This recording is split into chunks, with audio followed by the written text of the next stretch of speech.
이 시간 저와 묵상한 말씀 가운데서 한 번 더 묵상하며 나아간 말씀은 본문 가운데 29절에서 31절의 말씀입니다. 사도행전 4장 29절에서 31절의 말씀 같이 한 목소리 한번 읽어볼까요? 시작. 주여, 이제도 그들의 위협함을 굽어 보시옵고 또 종들로 하여금 담대히 하나님의 말씀을 전하게 하여 주시오며 손을 내밀어 병을 낫게 하시옵고 표적과 기사가 거룩한 종 예수의 이름으로 이루어지게 하옵소서 하더라. 빌기를 다음에 모인 곳이 진동하더니 무리가 다 성령이 충만하여 담대히 하나님의 말씀을 전하니라. 아멘. 어제 이어서 종교 지도자들이 이제 베드로와 요한을 불러다가 계속적으로 위협과 협박을 하는 일들을 계속적으로 이어지고 있습니다. 세상 권세자들의 위협과 협박이죠. 그리고 그 위협과 협박에 대한 베드로 요한의 최종 답은 우리가 지금 읽진 않았지만 오늘 같이 묵상한 본문 가운데 19절과 20절의 답이었습니다. 19절에서 베드로 요한이 대답하여 이르되 이렇게 이야기합니다. 하나님 앞에서 너희의 말을 듣는 것이 하나님 말씀을 듣는 것보다 옳은가 판단하라. 우리는 보고 들은 것을 말하지 아니할 수 없다 하니. 아멘. 무슨 말입니까? 너희들의 말 안 듣겠다. 우리는 너희들의 위협과 협박에 굴하지 않겠다. 그리고 지금 하고 있는 이 말도, 이 복음의 사역도 멈추지 않겠다라는 선언이지요. 여러분, 이 말은 결국 무슨 말입니까? 쉽게 얘기하면 우리는 멈추지 않을 테니까, 우리는 너희 말 듣지 않을 거니까, 복음 전하는 거 멈출 수 없으니까 죽일 테면 죽여라, 그 말이죠. 쉽게 얘기하면 바로 그 말입니다. 굉장히 잘 써놨지만 한마디로 그럴 수 없으니 너희들 마음대로 해봐, 죽일 테면 죽여봐 라는 바로 그 말이죠. 베드로와 요한은 예수님께서 어떻게 신문 받으셨고 어떻게 십자가에 달리셨는지 누구보다 그 옆에서 그 일들을 경험했던 사람들, 뼈저리게 그 아픔을 경험했던 사람들이지요. 그래서 아마 이 종교 지도자들이 이런 신문을 받을 때에 베드로와 요한의 마음에 우리도 죽을 수도 있겠구나라는 생각이 분명히 현실적으로 다가온 위협으로 있었을 것입니다. 그 죽음을 각오했는데 결국 어떻게 되었습니까? 오늘 말씀해 봤더니 노임을 받게 됩니다. 멀쩡히 살아나오게 되는 것이죠. 그것도 한순간도 굴하지 아니하고 당당하게 복음으로 나아가서 무사히 나오게 되는 놀라운 일들을 있게 됩니다. 베드로와 요한이 잡혀갔다, 그리고 신문이 시작된다라는 이야기를 듣고 남은 사도들과 제자들이 얼마나 가슴 졸이게 되었을까요? 이들이 예수님을 잡아다가 죽이더니 이제 베드로와 요한까지 잡았구나라는 생각으로 아마 한숨 자지 못했을 겁니다. 그런데 그들이 무사히 돌아오게 되어지고, 그리고 그 이야기들 가운데서 하나님께서 승리케 하시고 담대하게 하신 그 말씀을 들을 때에 모든 사도들이 하나님을 찬양하고 기도한 내용이 오늘 우리가 읽은 내용들입니다.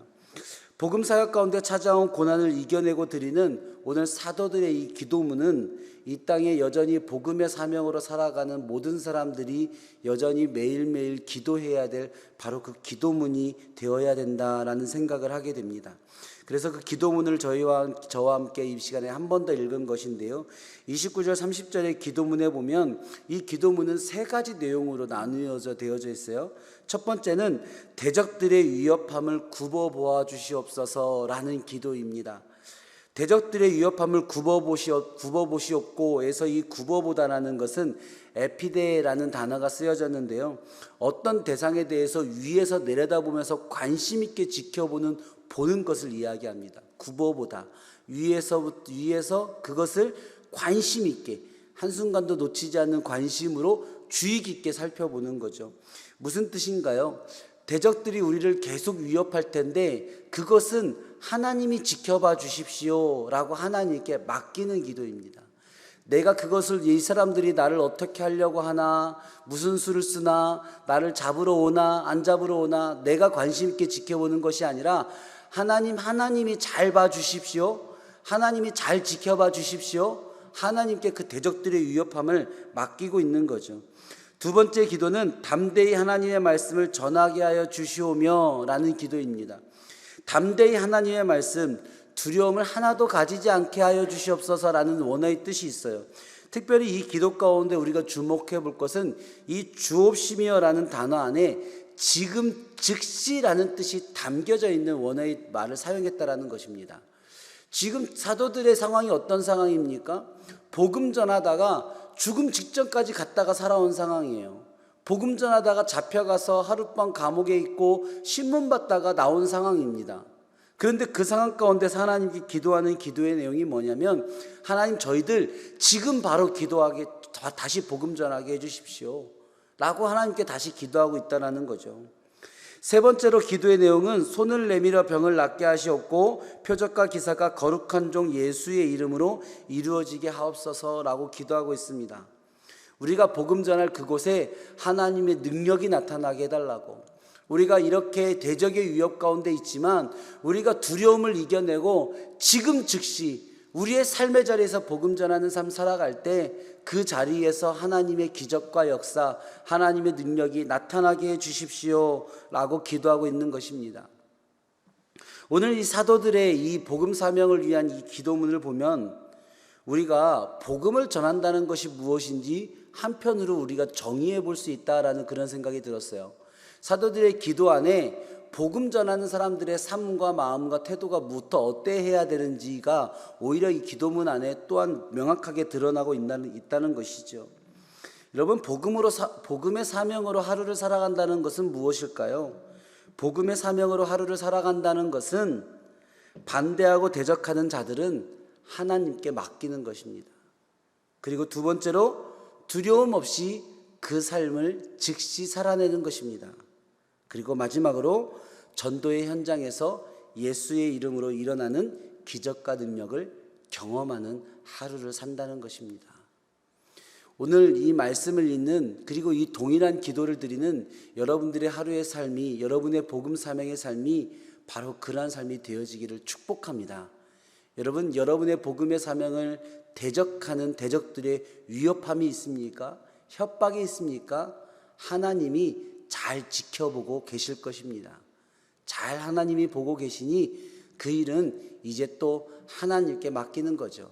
그리고 우리는 즉시 복음 전도의 사명을, 그 복음의 삶을 지금 즉시 또 시작하는 것입니다. 그리고 그 안에서 하나님의 예수 그리스도의 이름으로, 하나님의 이름으로 일어나는 놀라운 기적과 능력의 주인공으로 살아가는 것이죠. 여러분, 사도들이 이렇게 하나님 앞에 기도했을 때 어떠한 일이 오늘 말씀 가운데 일어나게 되었습니까? 첫 번째로 모인 곳이 진동했고, 두 번째로 무리가 다 성령의 충만함을 받았고, 세 번째 기도했던 그대로 담대히 하나님의 마음을 즉시 또 전하기 시작했습니다. 그들이 기도했던 내용 그대로였죠. 여러분, 고난을 당했는데 초대교회는 지금 어떤 모습인가요?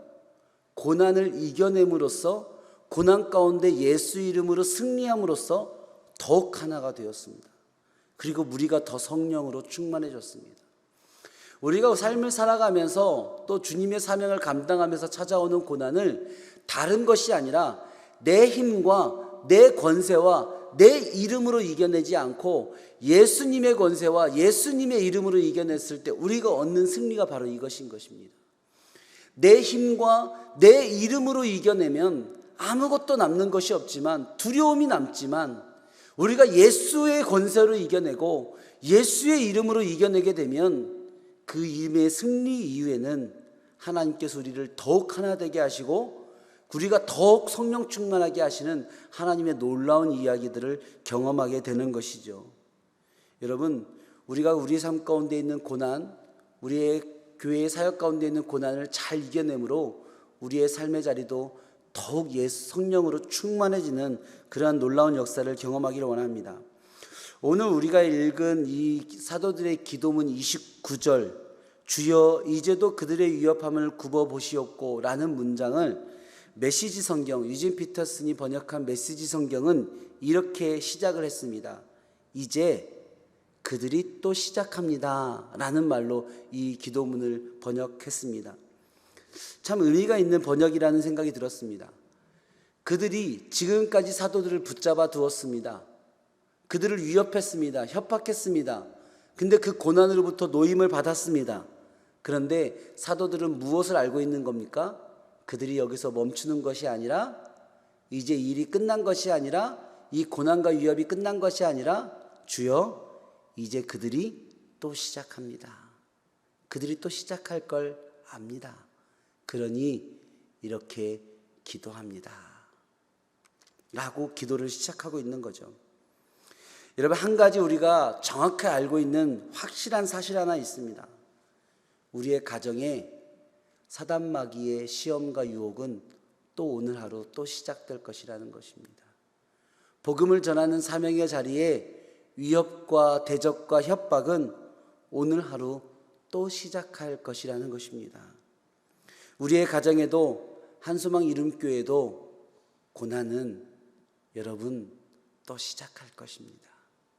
없었으면 좋겠지만 그러지 않을 것을 우리는 이 사도들의 기도처럼 이미 알고 있습니다. 그것은 틀림없는 사실이죠. 올 한 해 한소망 이름교회 시작하며 우리가 가진 표어 교회, 반석위에 세운 교회, 반석위에 세우신 교회, 그것이 우리의 교회의 표 아닙니까? 반석위에 세워지는 교회. 우리가 반석위에 세워지는 교회, 반석위에 세우는 가정을 가장 먼저 꿈꾸며 기도한 것은 이 교회 안에, 이 가정 안에 시험과 고난이 있을 것을 알고 있기 때문에 하나님, 우리의 가정 반석 위에 먼저 세워져야 되겠습니다. 교회 반석 위에 세워져야 되겠습니다. 그렇게 표를 정하고 기도하며 나아간 거 아닙니까? 여러분, 우리의 가정과 우리의 세워진 교회가 비와 바람과 창수를 잘 견뎌내고 잘 버텨내는 반석에 세워진 삶의 자리가 되어지기를 축복합니다. 그리고 우리가 그 비와 바람과 창수를 잘 견뎌내게 되면, 우리 가정에 올 그 시험을 잘 이겨내게 되면 우리 교회 안에 올 그 시험과 고난을 예수의 이름으로, 예수의 권세로 잘 이겨내게 되면 우리는 오늘 말씀의 결론처럼 하나님이 진동하게 하시는 것을 경험하게 되어질 것입니다. 모두가 성령 충만하게 되는 것을 경험할 것입니다. 더욱 담대하게 되는 것을 경험하게 되어질 것입니다. 그것이 바로 고난 뒤에 하나님이 우리 가운데 주시는 진정한 축복의 삶이 되어질 줄로 믿습니다. 여러분의 삶에 그러한 하나님의 진동케 하심과 성령으로 충만하게 하심과 담대하게 하시는 하루가 되어지기를 축복합니다. 이 시간 같이 한번 기도하겠습니다. 하나님, 이 시간 저들의 위협함을 굽어봐 주시옵소서. 또 이 시간 기도하는 주의 종들로 하여금 오늘 하루도 담대히 하나님의 말씀을 전하게 하여 주시옵소서. 손을 내밀어 병이 낫는 역사를 보게 하여 주시옵시고, 표적과 기사가 오늘 하루 주의 종들의 삶의 자리에 넘쳐나는 하루 되게 하여 주시옵소서. 오늘 하루 우리 가정의 자녀들의 삶의 자리에 하나님 진동함이 넘쳐나게 하여 주시옵시고, 우리로 성령을 충만하게 하여 주시옵시고, 담대히 하나님의 말씀을 전하는 하루 되게 하여 주시옵소서. 감사드리며 예수님의 이름으로 기도합니다. 아멘.